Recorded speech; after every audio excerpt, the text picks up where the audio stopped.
2 years on from Israel's deadly offensive in Gaza, which killed more than 1,000 people, Palestinians there say they're still suffering.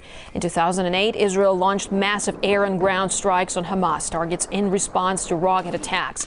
The bloody conflict drew worldwide condemnation over the huge numbers of Palestinian civilian casualties. Israel blockaded the Strip after it came under the control of Hamas in 2007, a group it regards as a terrorist organization. Since then, aid has been rigorously restricted and most rarely reaches its destination. Paula Slier reports on a relief effort which Palestinians say can't come soon enough. Israelis insist their economic siege on Gaza is easing, but they can't deny the border and international condemnation is heating up. An Asian aid convoy with politicians and activists from 18 countries is on its way to Gaza. On board are 180 people, food and medical supplies, and a determined core to reach Gaza on the second anniversary of the last Israel-Gaza war. The convoy, dubbed Asia to Gaza Solidarity Caravan, set sail from New Delhi at the beginning of December. It's trying to do what an aid flotilla failed to do in May, break the Israeli blockade on the coastal strip. That earlier attempt left 9 activists dead. Since then, Israel insists things have gotten better. There is a humanitarian analysis that we are making on a daily basis, which allows us to see a broad picture about the humanitarian conditions and the situation in the Gaza Strip on each moment. But Gazans complain life is still unbearable.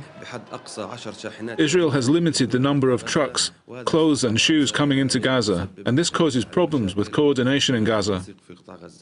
Last month, 22 international organizations issued a report claiming the easing of the blockade has helped bring in materials only for the UN and international building projects. Ordinary goods, they say, are still not getting in. Our goods have already been detained in Israel for 3 years, but the fines that we paid already equal the cost of goods. And even if we receive our goods back, now they are not for sale. They are spoiled.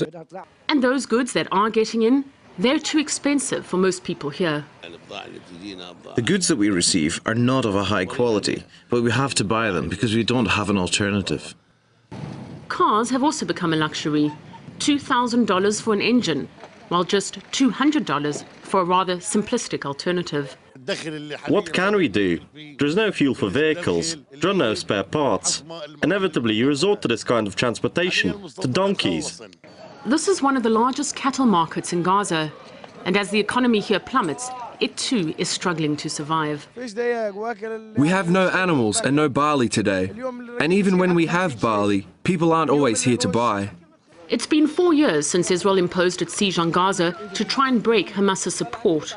And with no sign that life will get better anytime soon, most Gazans have their eyes on the sea and their hope on the next flotilla.